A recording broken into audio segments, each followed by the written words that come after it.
I bet you're pretty tired of seeing the Amex Platinum, the Amex Gold, and some of the Chase cards getting all the shine when it comes to determining which cards are best for travel.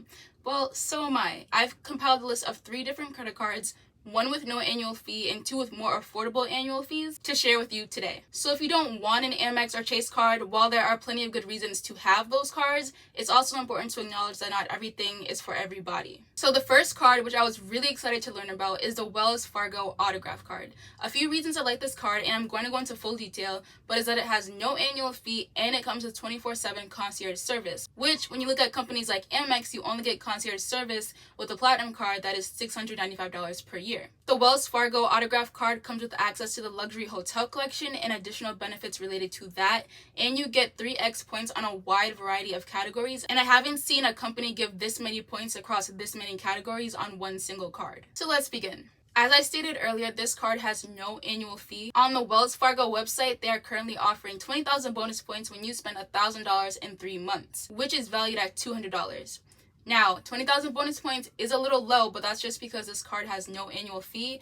But for a card with no annual fee, it throws a lot at you. You can earn an unlimited 3 points per dollar on the following categories: restaurants, travel, transit, gas stations and charging stations, popular streaming services, and phone plans. And then you get 1 point per dollar on all other purchases. It's like the Amex Gold card, the Amex Green card, and the Chase Sapphire Preferred all in one, but with no annual fee. Something else about this card that is really unique is that it gives you 0% APR for 12 months. I haven't seen that on too many other personal travel credit cards. I think one of the cards in the Capital One Venture Suite has 0% APR for 12 months or something like that. So that could be a huge selling point for some people. Wells Fargo's point system is called Wells Fargo Rewards, and you can redeem your points for travel, gift cards, purchases made on your credit card, and through PayPal. You also get the standard benefits that come with using a credit card, like cell phone protection, auto rental collision damage waiver, travel and emergency assistance, zero liability, and more. Wells Fargo also has a program called My Wells Fargo Deals, which is the same concept as Amex offers, where you get personalized offers from a variety of merchants. And as I mentioned earlier, you also get 24/7 access to the concierge. They are able to help you with booking flights, hotel ground transportation, event tickets, dinner reservations, and more. You don't even get concierge service with some of the American Express cards that have annual fees, so for that to be offered is pretty cool, especially for free. Booking travel, transportation, creating itineraries is the biggest headache and least enjoyable part of travel for some people, so good for them. With the Wells Fargo Autograph card, you are also getting access to the Visa Signature Hotel Collection. I took a look at the website and they have a collection of over 900 hotels for under $299 a night. I noticed they also have some featured deals. For example, they normally offer a $25 food and beverage credit, but with specific hotels in Florence, Italy, they are offering a $125 food and beverage credit. At specific hotels in Paris and New York, they are offering every 3rd night free, and at specific hotels in London, they are offering every 4th night free. The full list of premium benefits include the best nightly rate available guaranteed, which they currently have listed as unavailable, which is really funny. Automatic room upgrade upon arrival when available. Complimentary in-room Wi-Fi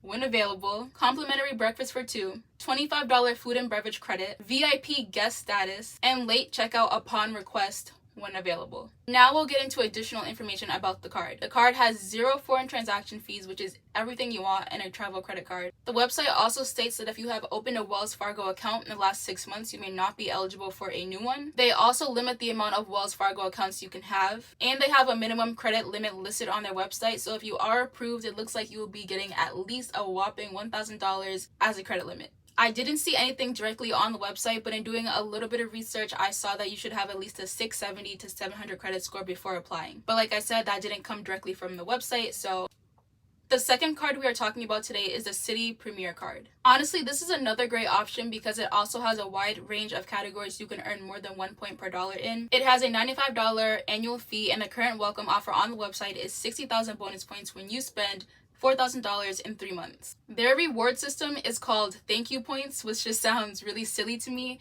but they value these 60,000 bonus points at $600, which can be redeemed for cash, travel, and gift cards. You can earn 3 points per dollar on restaurants, supermarkets, gas stations, air travel, and hotels, and 1 point per dollar on all other purchases. They also have a promotion going on right now through June 30th, 2024, where you can earn an extra 10 points per dollar on hotels and car rental bookings made directly in the Citi travel portal, which is a great deal. When you compare this card to super popular credit card options like the Amex Gold card, I think this card has better categories because you can earn 3 points per dollar on hotels versus with the Amex Gold card, you can only earn 2 points per dollar on hotels, but you have to book through the Amex travel portal. I think it's also great that they are offering promotions with 10 points per dollar on hotel and car rental bookings made through the Citi Premier travel portal. I've also seen Capital One, they have a current promotion going on where you can get like a year or 6 months of Uber One until like 2024. It would be nice if Amex gave us a little promotion once in the blue moon. And like all good travel credit cards, this card has no foreign transaction fees. This card also comes with a once per calendar year $100 annual hotel savings benefit. You can enjoy $100 off a single hotel stay of $500 or more excluding taxes and fees. And that hotel booking has to be booked through thankyou.com, which is their travel portal. You can also use your points to pay for purchases at amazon.com or bestbuy.com. With this card, you also get access to Citi Entertainment, which grants you special access to purchase sporting tickets for concerts, dining experiences, and more. Citi also obviously has a section in their terms and conditions about fraud and misuse of the card, and I want to take a minute to talk about that, especially if you are someone playing the credit card game. Citi states that examples of fraud, misuse, and abuse include repeatedly opening cards for the sole purpose of gaining welcome bonuses. They specifically say repeatedly opening cards or accounts, and using your card account or Citibank checking account in an abusive manner for the primary purpose of acquiring points. They also list 3 other examples of what may count as fraud, misuse, and abuse, but we're just going to focus on those 2 examples that I just listed for the sake of my point. As a business owner myself, it is very important to perform market research, and for me that looks like going on Facebook groups, going on YouTube, looking up different YouTube titles, reading the comments. I go on my competitors' websites and read the reviews of the products and see what people are saying, things like that. I'll spend hours watching reels and things like that. I'm just one person, so you could imagine that Amex and credit card companies, Chase, Discover, Capital One, they have whole entire teams and departments of people performing market research. So when you are online in Facebook groups, I would not be surprised at all if these companies had people in the Facebook groups. I don't want to say undercover because that just sounds so extra, and somebody might say that I'm reaching, but they definitely are aware of what's going on in Facebook groups, people who are making videos about the latest hack that they found, anything that's preventing Amex from having a bigger profit. They already know about it because on top of that, they can also see exactly what you're doing on the back end. So I would just not be surprised if in the near future things continue to get harder for people who are opening new accounts or some of the benefits that, people are sharing, or some of the hacks that people are sharing are no longer able to be used because these companies are already trying to develop ways to prevent you from scamming the system or getting one over on them. I just want to say that because I noticed that there's been an increase of posts and videos of people in pop-up jail or just having their accounts closed or just having a negative experience with credit card companies, and it's because of so much that is going on with people. And I don't have an issue with it. I don't have a problem with it. I'm just telling you what I think is going to happen in the near future. It doesn't do them any good when you're just applying for a card for the welcome bonus and then never using that card ever again. So that's all I want to say about that. The third card is a Capital One Venture X card, which has the highest annual fee of all the cards at $395 per year. Because this card has a higher annual fee, it comes with a few more unique benefits like a 10,000 mile anniversary bonus starting on your first anniversary, a $300 annual travel credit, and a $100 credit for global entry or TSA pre-check. The current welcome bonus on their website is 75,000 miles when you spend $4,000 in 3 months. You will earn 10 miles per dollar on hotels and car rental bookings made through Capital One Travel, 5 miles per dollar on flights booked through Capital One Travel, and 2 miles per dollar on all other purchases. This card is the only card in this example where you'll only earn 5 to 10 miles per dollar if you book on the company's portal. If you want to book direct, you'll only earn 2 miles per dollar on that purchase. I'm not a fan of that. I just feel like we should be able to choose whether we want to book directly with the hotel or airline or whether we want to book through the company's portal. And if the company's prices are as low and as great as they say they are,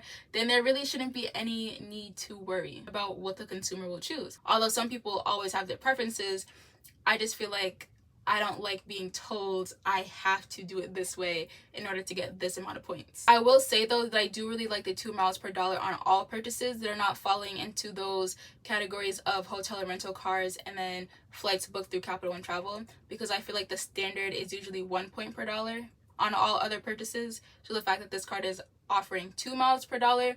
Granted that this card doesn't have a ton of categories where you're earning points in, being that it is more of a travel credit card where you're only supposed to be earning points on travel, I think the 2 miles per dollar is still great. And I feel like more cards should adopt that. One thing that I really like about Capital One is how they have multiple different versions of each card based on your credit worthiness. So for the Venture X card specifically, they have it listed under the category of excellent credit. And they define excellent credit as I've never declared bankruptcy or defaulted on a loan. I haven't been more than 60 days late on any credit card, medical bill, or loan in the last year. I've had a loan or credit card for 3 years or more with a credit limit above $5,000. There are 4 different versions of the Venture card, and you do need at least good credit to qualify for the entry-level Venture card. They have good credit defined as I have not declared bankruptcy or defaulted on a loan in the past 5 years.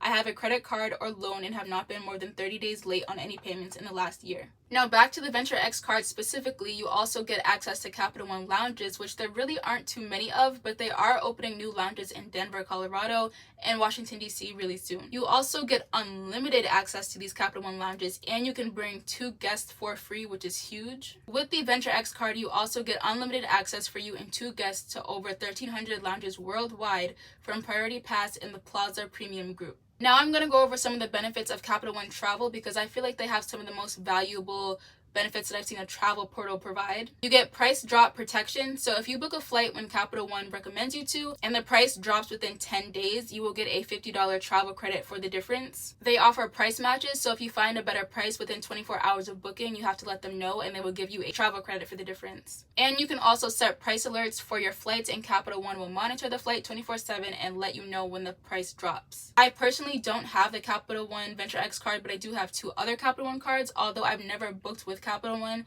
this process in their travel portal seems really user-friendly and well thought out, and I can acknowledge and appreciate that they put extra time in this to make the travel experience and booking a little bit easier for their customers. The Venture X card also comes with a prior subscription, complimentary membership to the Cultivist, and you get a $300 credit toward an annual membership at Gravity House. Gravity House is a social club for the modern adventurer as listed on their website. Their memberships range from $110 to $400 depending on whether you are an individual, a family, and how old you are. Prior is a travel magazine that gives you thoughtful ideas on what to do and where to go. They also give you travel news, destinations, trends, and allegedly unbiased opinions. And the Cultivist membership gives you access to over 100 of the world's best museums. I think all 3 of these cards are really solid options, and you'll just have to look at which company resonates the most with you and who you trust to give you the best travel experience. You also have to think about what you want out of each card and think about how quickly you'll be able to rack up points or miles based on the multipliers given on each card. Good luck in choosing your next travel card, and I thank you so much for watching. I'll see you guys in the next one.